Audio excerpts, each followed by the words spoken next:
What was it like having to train from the beginning? Did you do anything differently? Was it hard to get motivated? No, it's not hard to get motivated at all. It's just weird, cause I was supposed to fight him, and then it didn't happen. Supposed to fight him again, and it didn't happen. So this is the first time in my career that I ever had to do that with somebody. Period. So it's not crazy hard, but he gets better. You know what I mean? So all the film that you watched on him and this and that you game plan for this one thing, and then he was only to have one fight. He only had one fight in between the fights we fought, and he saw my 2 fights.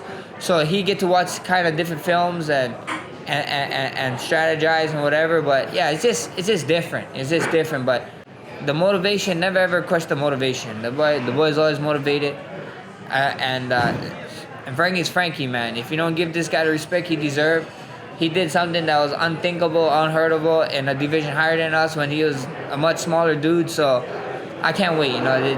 These are the fights that excite me. The man's a legend. The man's a legend. If he's not a Hall of Famer, he's a future Hall of Famer. If not, he's definitely a Hall of Famer in my eyes, at least. And not to buy respect for him.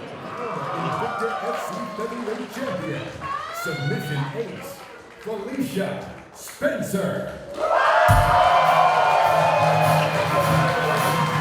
And coming off a dominant win in April over Cub Swanson, here is the former lightweight champion, Frankie "The Answer" Edgar.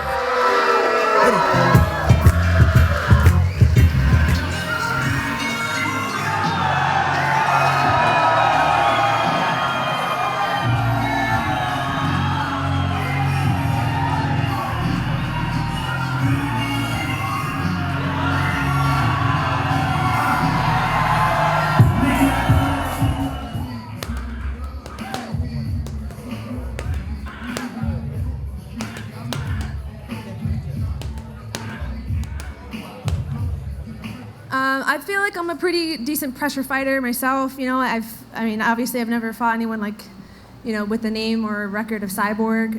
She's definitely known for being aggressive, but I also know I'm bigger than some of the people she's fought. My strength is maybe more than I don't want to speak for the people who she's fought, but I definitely feel like my strength and my grinding tendencies will, be able to compete with her power as well.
You want to do Tackle the Giant?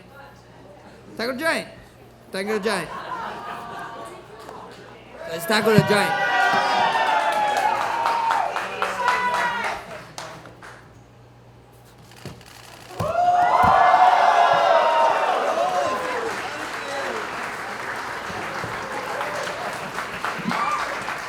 That right there, Gracie Technics prodigy, Matt Isoda, you're a beast, and that's what they show. You faced off with Frankie like 100 times at this point, it feels like. What do you see today? Like, is it just standard at this point? Is it, are you kind of getting sick of seeing him at this point too? No, it's exciting. Today's face-off was fun. It was super exciting. The other ones I don't care because we so far much. I don't put no emotion in it.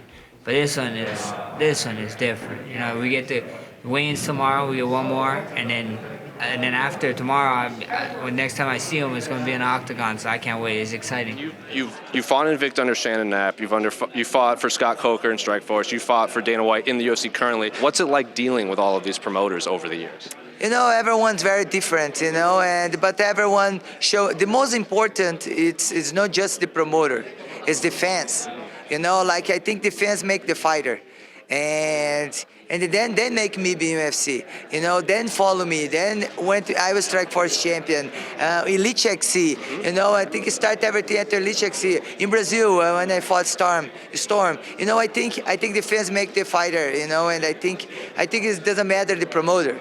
You know, if the fans want you, the promoter have to say yes. You have to keep. You have to stay with her. You know, or I want to stay with her because the fans. You know, and then just the fans guide what the fighter want to be. Start that movement. Max Holloway sprints up on the scale. He's going to get this over with. 145 even. 145 even. There you have it, folks. Frankie Edgar and Max Holloway make weight. We have ourselves a title fight. UFC featherweight champion Max Holloway makes weight ahead of his title fight. Hakeem Dawodu. Hakeem Dawodu, last man to weigh in. Calgary's own.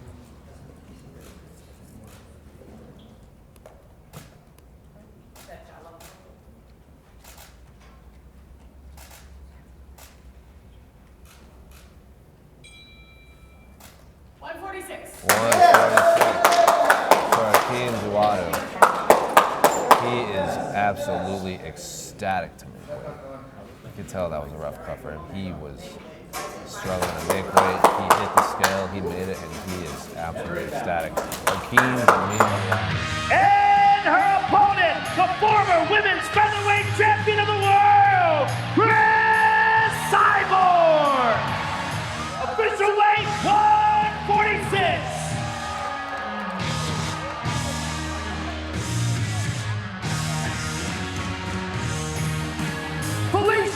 Spencer and Chris Cyborg, ladies and gentlemen.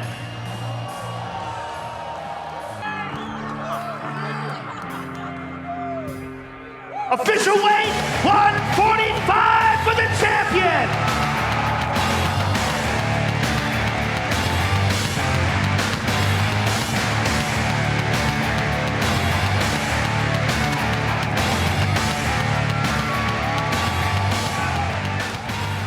Nothing great was ever achieved without much enduring. I've endured long enough. I'm ready for some more greatness. Good luck to you, sir. Frankie Edgar, ladies and gentlemen. Tomorrow I'm collecting a soul stone for my new belt. I see you guys tomorrow night, baby. Let's go. The champion, ladies and gentlemen. Thank you all for coming out. We will see you tomorrow night.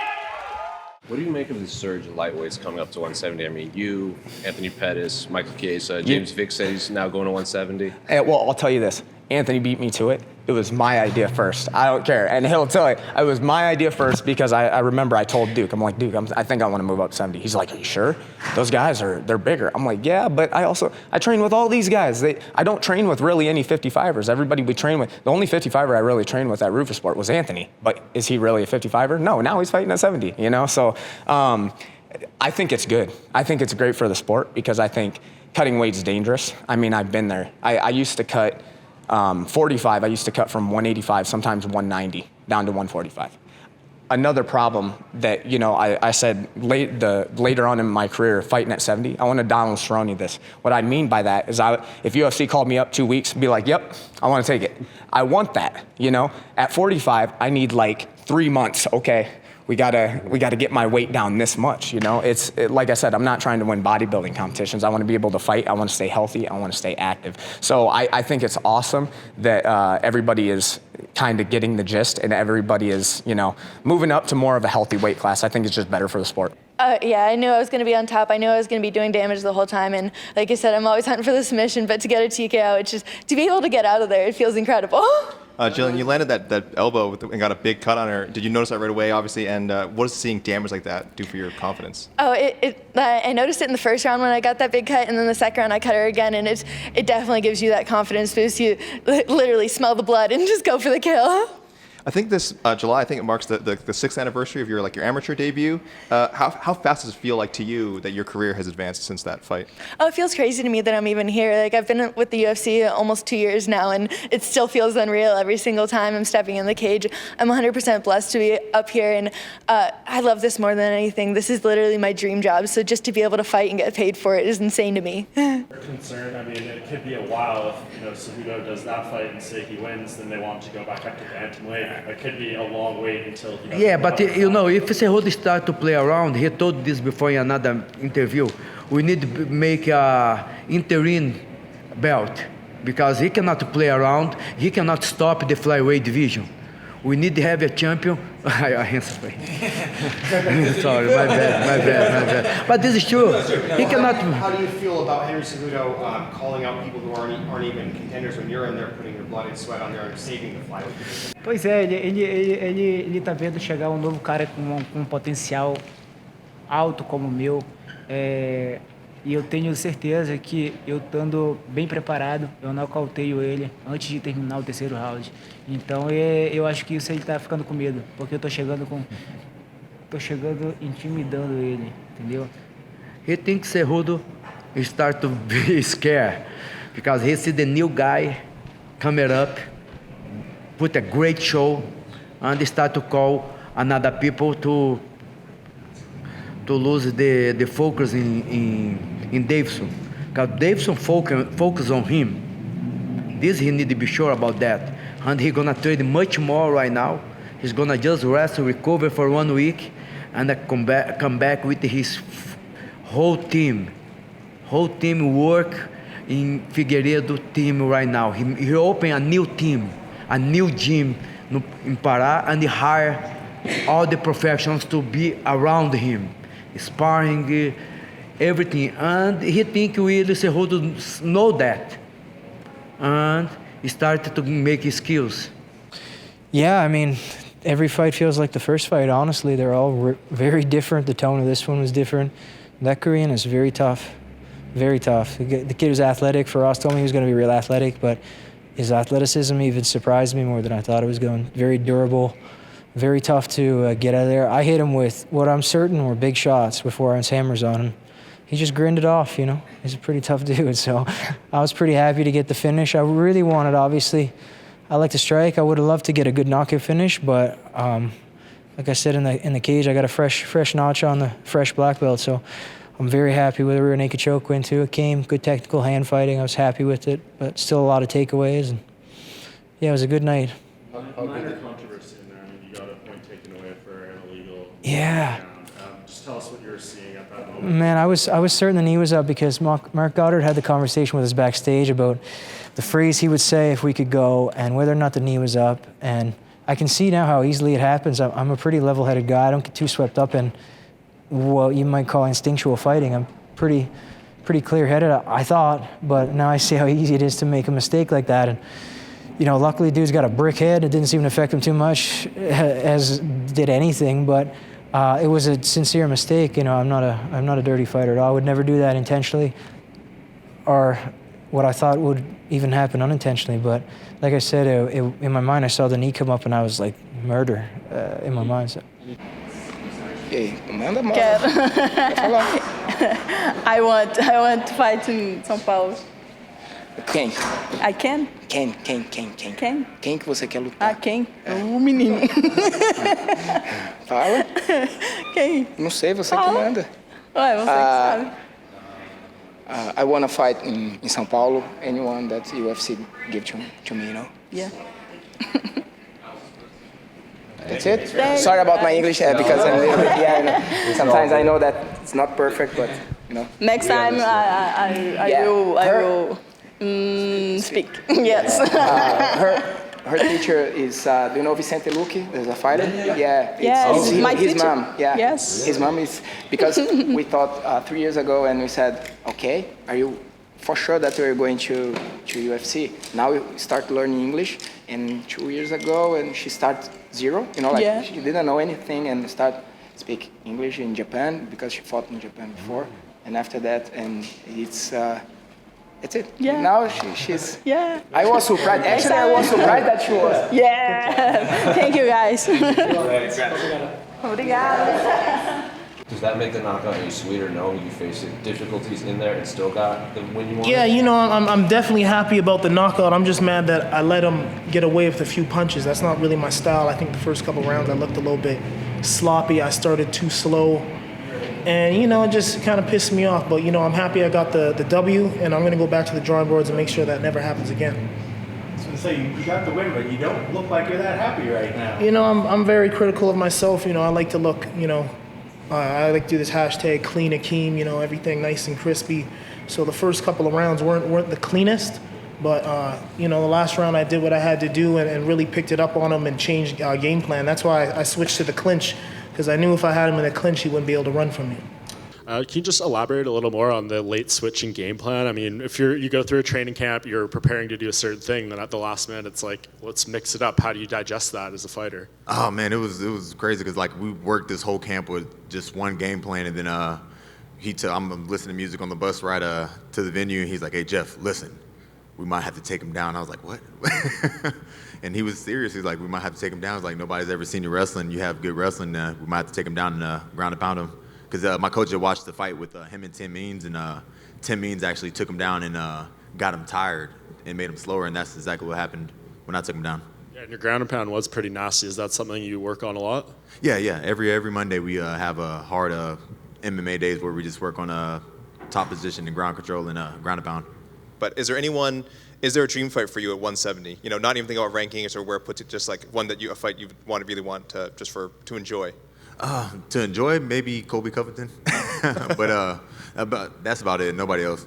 Why that name? Why'd that one come up? I mean, for obvious reasons. Everybody already knows he's not a likable person, but other than that, nobody else. Yeah, and you got cut in the fight, and you said that was the first time. And it seems like it's almost something you take pride in. Why did you almost seem to enjoy the fact you had a cut on you? You know, my mom probably know proud this cut. You know, it's in the fight. I never have a cut before. You know, it's first time. In the gym a little bit, but in the fight, you just always have the first time. Yeah, and it happened in like the first minute of the fight. So when that happens and you're not used to that, did it have any mental effect on you or anything? Did it make you feel you need to go harder? Did it concern you? You know, the first thing I was thinking, first I don't want to stop the fight because the cut.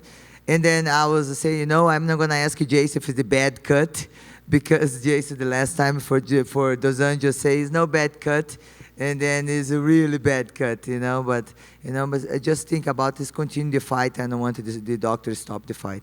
Yeah, and Dana was just in here. He said he wants that fight to happen. Amanda tweeted at you saying, you know, let's make it happen.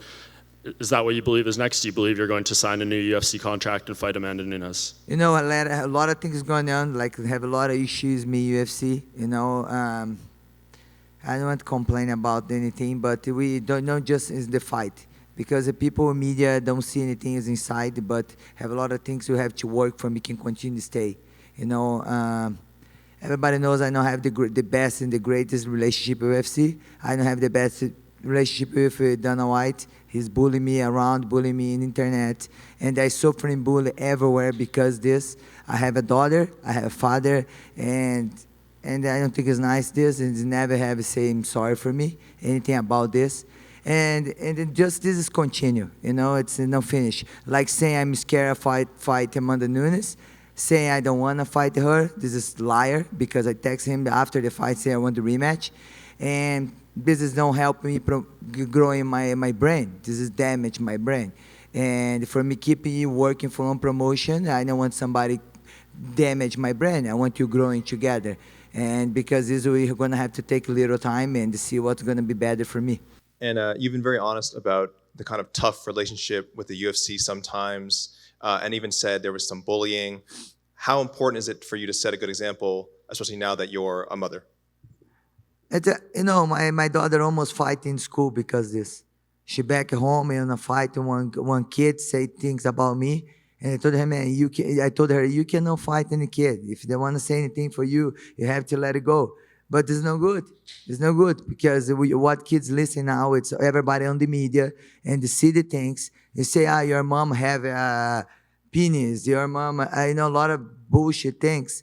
Of course, in the school, and she's studying now in America, and then the kids saying things for her like before Amanda Nunes fight, and then it's hard. How are you gonna teach the kid? You cannot. I tell her, no, you cannot let this, annoy you because it don't annoy me.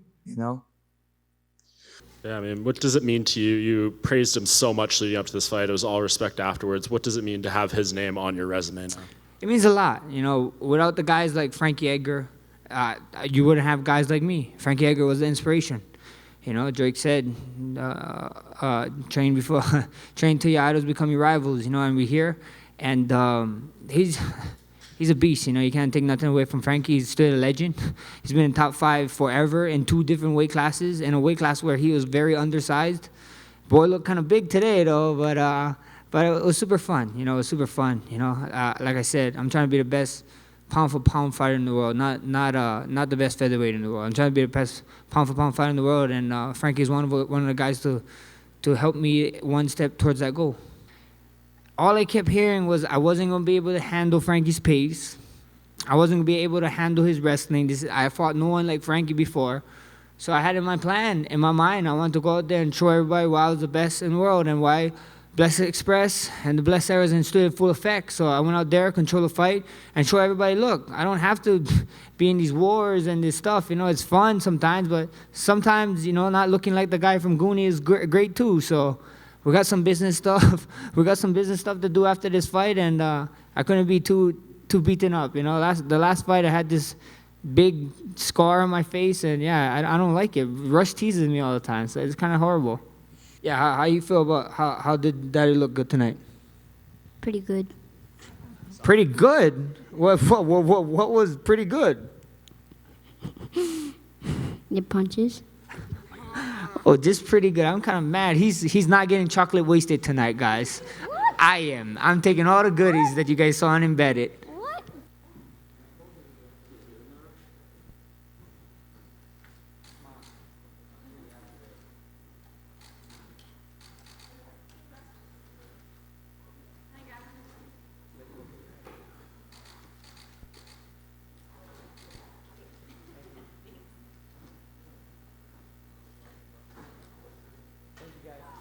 Thank you guys for everything. 2 gold.